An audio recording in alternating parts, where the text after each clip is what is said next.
Welcome to SoulScripture, Chosen One. Let's begin where the world least expects revelation, beneath surveillance, beneath scrutiny, beneath the assumption that your life could ever be reduced to a file.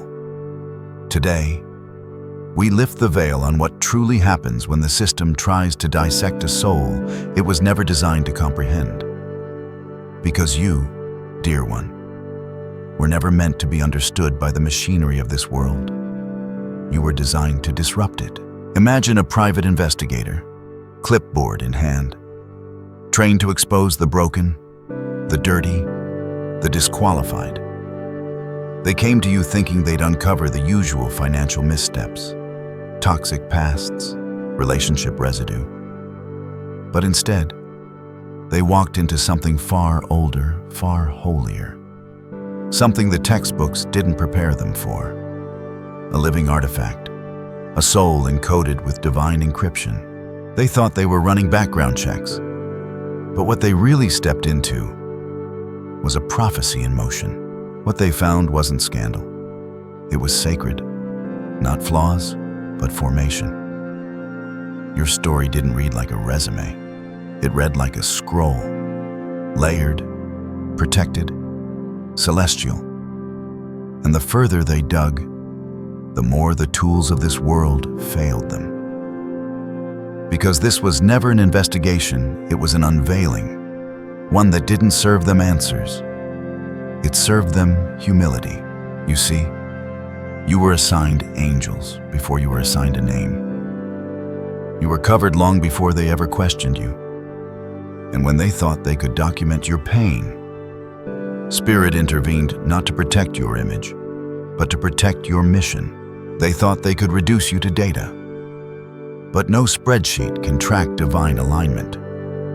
No psychological profile can capture the soul of someone who survived both dimensions, the seen and the unseen. And somewhere in the silence, the investigator realized this wasn't a target. This was a temple, a walking altar. You weren't hiding. You were protected. You weren't avoiding exposure. You were surrounded by a force that blinds those who come too close with the wrong intentions. They were sent to observe you, but heaven watched them first. They came searching for explanations. But what they uncovered was something this world rarely honors: an initiation wrapped in pain. Chosen one. They didn't see what life did to you because it wasn't loud. It didn't come with trumpets or warnings. Your trial arrived like a storm, in the middle of a still night, sudden, raw, and merciless. Others got blueprints. You got fire. Others had mentors. You had silence. And in that silence, something sacred began. You see, trauma didn't happen to you. It happened for you not to punish, but to prepare. The universe, in its ruthless mercy, stripped away what wasn't real, so you could become what never breaks. They assumed your pain was a detour. It was actually the map. While others processed grief in safety, you were dropped into the wilderness. No compass, no comfort, just chaos and choice. And in that crucible, you didn't crumble, you cracked open. And what spilled out wasn't weakness, it was wisdom. Ancient, familiar, celestial. They didn't know that every time you cried alone, the heavens were documenting it as a record of sacred endurance. That your breakdown wasn't a moment of failure. It was your birth cry into a calling far too deep for shallow timelines. And the investigator, who expected to find shame, found scripture instead, written in scars. They expected to discover sin and sorrow, but they uncovered sanctification. You weren't undone. You were initiated without the ritual, crowned without the ceremony. You started reading people like Psalms, discerning energy before it manifested, sensing betrayal before it formed into words. That's not paranoia, that's spiritual fluency. It's pattern recognition earned in the fire. You know the tone of manipulation, the tremble of deception, the residue of false light. because you've met them all and survived. Others healed to go back to normal. You evolved to create a new realm. You didn't patch yourself up. You redesigned your structure. And now, you don't just carry strength. You are the strength others lean on. And the wildest part, you never asked for it. But the divine chose you anyway. They couldn't categorize you. Chosen one. Because you don't belong to one world. You walk between them. The investigator, trained in logic and surveillance, stepped into your presence expecting linear answers. They found something else, a being who hears in frequencies, who sees not with eyes, but with discernment. You move through the visible world like a visitor, but your spirit is anchored in something deeper, something eternal. Most people never step beyond the veil. They exist within routines, rituals, masks. But you were forced into awareness. Life didn't gently ask if you were ready to see behind the curtain, it tore it open. And there you stood, blinking into the dark and recognizing the truth. You've always known when the energy shifts before anyone speaks. You've always felt the heaviness in a room others call normal. It's not intuition, it's alignment. The same spirit that carried prophets through desert seasons whispers through you now, and that's what terrified them. The investigator realized quickly that they weren't dealing with a subject, they were in the presence of a phenomenon. One foot on earth, the other planted in the spirit. You don't just hear what's said, you hear what's withheld. You don't just feel moods, you feel missions. You read auras like books. You interpret silence like scripture. They call it being sensitive. But sensitivity is not fragility. It is perception sharpened through fire. You were never meant to just survive this realm. You were built to navigate it, influence it, rewrite it. You don't play by the rules because you remember when the rules were written, and more importantly, who they were written for. Your very existence disrupts illusion. They wanted to fit you into a profile. But how do you profile someone who doesn't exist solely in the physical? How do you define someone whose soul speaks in dreams and receives downloads in moments of stillness? You weren't a case. You were a calling, and that frightened them. Because when you walk into a space, reality bends, not because you demand it, but because you've earned it. You carry both realms in your eyes, and the system still doesn't have language for that. They expected to find someone on a healing journey, but you weren't healing, you were becoming. Chosen one. Healing implies a return, a restoration of something lost. But what if that old version of you wasn't designed to survive what was coming? What if the pain didn't just break you, it released you? The investigator assumed they'd find the usual therapy logs, half-read self-help books, inspirational quotes taped to mirrors. But what they uncovered was far more dangerous to the system, a soul that used its wounds as blueprints, a heart that didn't mend it, mutated. You didn't bounce back. You disassembled every outdated part of your identity and rewrote your entire operating system. You didn't aim to move on. You weren't interested in getting back to normal. You recognized that normal was the cage. So you burned the blueprint and built a sanctuary from the ashes. That's not healing, that's alchemy. Pain didn't make you a victim. It made you fluent in truth. It sharpened your discernment, trained your nervous system to detect deception, conditioned your mind to recognize alignment before opportunity. You stopped asking, "Why me?" and started asking, "What now?" You began consulting your pain the way prophets consult visions, not to dwell in it, but to understand what it taught. You didn't hide your scars. You honored them. You stopped searching for closure and began crafting clarity. And in that clarity, you realized something terrifying to those who need you to stay broken. You don't need them anymore. The investigator, hoping to expose a narrative of weakness, instead witnessed a metamorphosis. You weren't trying to fix your past. You were using it as a forge. Each moment of betrayal became a lesson. Each silence you endured became a muscle. You became emotionally sovereign, spiritually armored, mentally agile. And the best part, you did it all quietly. No announcement, no applause, just transformation. Others wait for miracles. You became one. Because chosen one. You weren't healing for comfort, you were evolving for destiny. And comfort was never part of the design. They mistook your silence for emptiness. But your stillness was never absence. It was sacred containment. Chosen one. In a world addicted to noise, your silence became unsettling. People expected you to speak, explain, perform, but instead, you observed. And while they scrambled for attention, you were storing divine instruction in the vault of your spirit. That silence, it wasn't retreat. It was reverence. It was the sound of a soul communing with higher realms, downloading direction while others recycled distraction. You didn't withhold your words because you were unsure. You withheld them because they weren't ready. The investigator assumed your quiet meant nothing was there. But the closer they looked, the more they realized your silence carried the weight of 1,000 revelations. It was the kind of silence that doesn't fill space, it shifts it. You weren't avoiding conflict.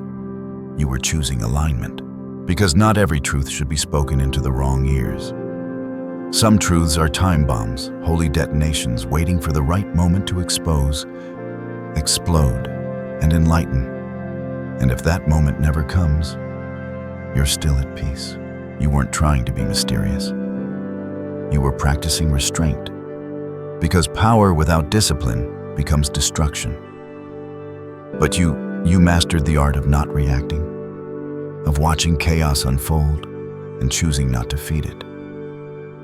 That's not passivity, that's spiritual mastery. The world calls it emotional intelligence.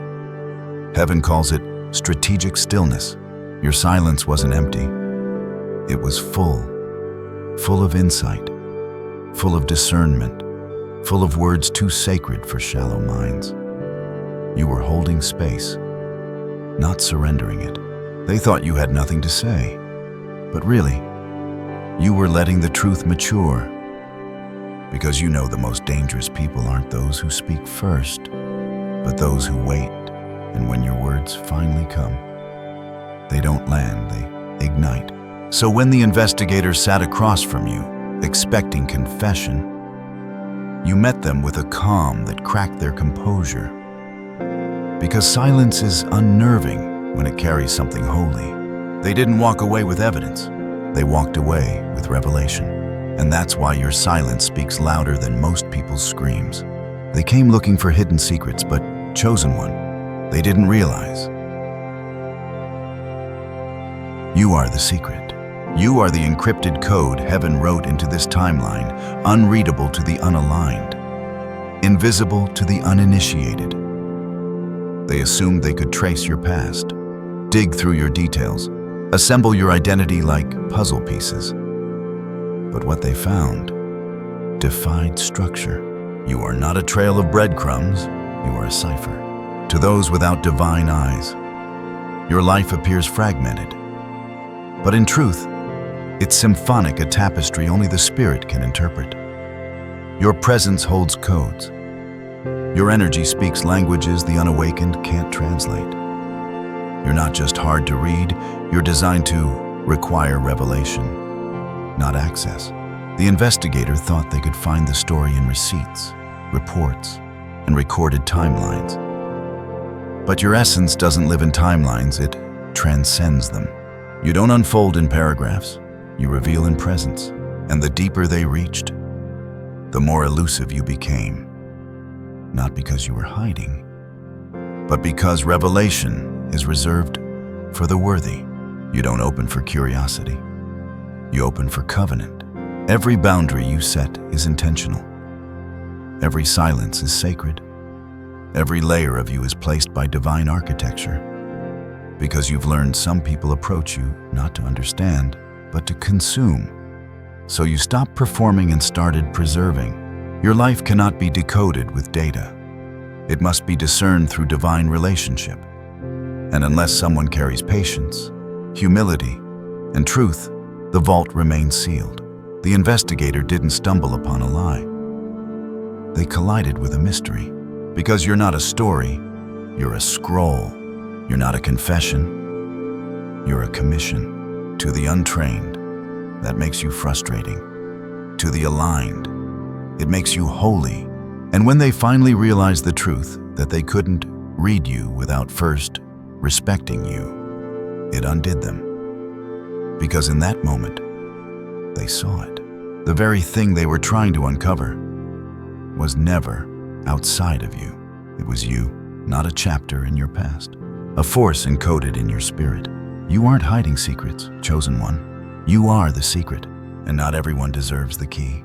They traced your scars like crime scenes, hoping to find damage. But what they uncovered were shrines. Chosen one. They came expecting brokenness. They thought your past would betray you, expose the soft underbelly of your strength. But your scars weren't weaknesses. They were sacred inscriptions.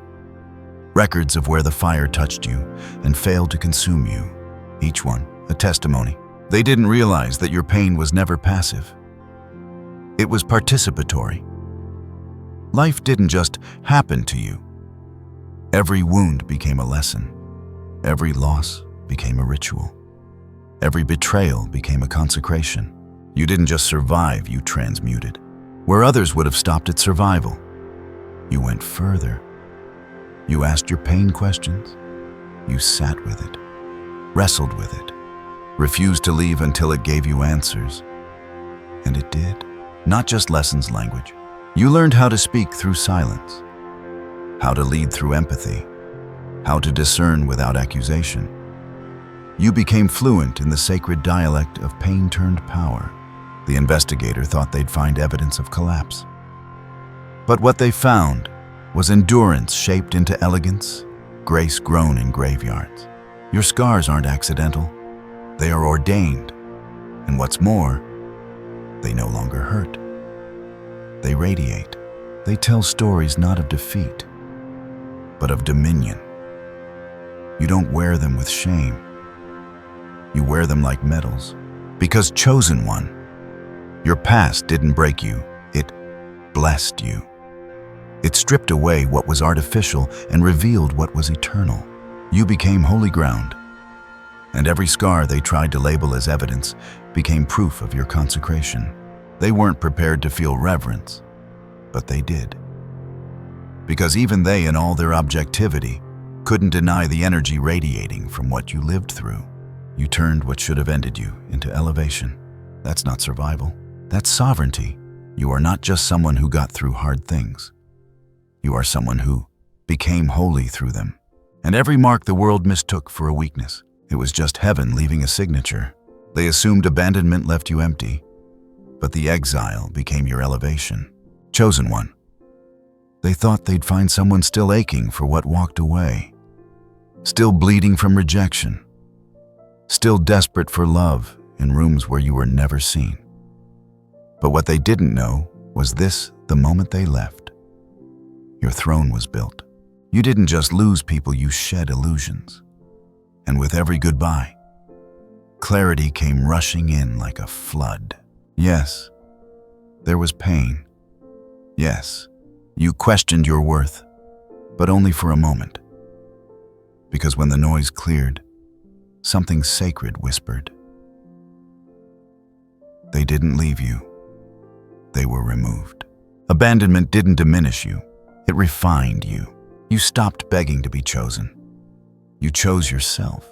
They thought your worth depended on approval. But when the silence settled, you realized that solitude is where sovereignty is born. You weren't alone, you were in alignment. And when you stopped reaching outward, the real building began inward. You stopped performing, stopped shrinking, stopped explaining. You walked out of rooms that couldn't handle your full presence and built spaces where your voice would echo like prophecy. You didn't patch the wound. You built a door, and through that door, you stepped into a realm where no one could exile you again because you carried your home within. The investigator expected grief. But what they encountered was governance. They thought they'd find you fragile. But what stood before them was a sovereign soul, emotionally self-sustaining, spiritually unshakable, divinely appointed. You don't wait at closed doors anymore. You build new portals. You don't dwell on who left. You focus on what awakened in their absence. And here's what rattled them most. You weren't cold. You weren't hardened. You were anchored. They expected scars to make you bitter, but they made you better. And not just better. Royal. You're not waiting for anyone to give you a seat. You brought your own throne, and now, those who once walked away wouldn't even recognize the realm you've risen into because chosen one. You turned abandonment into ascension, and they lost access the moment they couldn't see your worth. They believed they had uncovered you, but chosen one. You were never hiding. You were watching. They mistook your stillness for secrecy, your silence for shame. But what they never understood is that the observer holds more power than the performer. And while they scrambled to define you, you were studying their patterns, memorizing their rhythms, reading what they couldn't even admit to themselves. You don't walk into rooms to be seen. You enter to see beyond words, beyond posture, into essence. They thought they were peeling back layers of your story, but they were walking straight into the field of your awareness, a space you've always governed from within. You weren't retreating. You were documenting, downloading, letting truth collect until it became undeniable. Your stillness wasn't delay, it was data. You've watched people expose themselves in conversations they thought were harmless. You've felt intentions in the handshake, heard lies inside laughter. And when the masks finally cracked, you weren't surprised you were ready. Because you never left your post. You've seen the motives they tried to cloak in kindness. The envy dressed up as advice, the control hidden in concern. You don't just listen to words, you track frequencies. And that's why they couldn't shake you. They didn't expose you. They triggered a revelation of themselves through you. Because here's the truth, you weren't the subject. You were the mirror.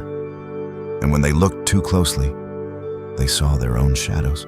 The investigator thought they were in control, but you were the one directing the current the whole time. Not with manipulation, but with mastery. They thought you were a mystery to be solved, but you were the one holding the map. They followed your trail without realizing they were walking into sacred territory governed by someone who no longer plays by the rules of this realm. Chosen one. You are the watcher, the discerner, the unseen hand that adjusts the atmosphere. They thought they were studying you, but they never asked what it means when the study looks back. Because the moment you turned your gaze on them, the entire story changed. They set out to expose you, chosen one, but it was their own reflection they couldn't face. They came armed with questions, ready to peel away layers and label what they couldn't understand. But what they never anticipated was that you were the one holding the mirror. Not a mirror of glass, but of energy sacred, ancient, undeniable. You didn't fight. You didn't flinch. You stood in your truth so completely that it shattered every illusion they carried. They didn't uncover you. They unraveled themselves. Because when someone meets a soul that has walked through darkness and returned with light, it forces confrontation. They thought they had leverage, but all they found was legacy. Your presence exposed the systems in them they never questioned. Their judgments, their fear, their scarcity mindset. In trying to locate your weakness, they were baptized in your strength. They came for exposure, but left exposed. And while they wrestled with the chaos of their own awakening, You did what you've always done. You stayed aligned. You didn't chase validation. You didn't explain. You simply existed with such gravity that even destiny started to bend toward you. You became the gravitational pull of prophecy, not because you chased it, but because you became it. You don't follow paths. You forge them. You don't repeat history. You rewrite it. While others wait to be chosen, you remember you were chosen before you were born. And now, every scar is sacred. Every silence, strategic. Every exile, elevation. You were never a case to be studied. You are a force to be reckoned with. If this message pierced your soul, let this moment mark your confirmation. What they couldn't understand about you was never meant for them. Your depth was never meant to be decoded, only discerned by those with eyes to see and hearts to honor. You are not behind, you are becoming. Your journey is divine. Your pain was never random. It was a prophecy in disguise. You, chosen one, are the mirror, the mystery, and the movement. If this message realigned your spirit, subscribe to SoulScripture. Like this video if it confirmed what you already knew deep down. Share it with the ones silently walking through fire, the ones who need this word. May your scars glow with wisdom. May your silence echo with prophecy. And may you never again shrink to be understood by the small. Because the next time they come to investigate you, chosen one, they'll find not just a mystery, they'll find a movement.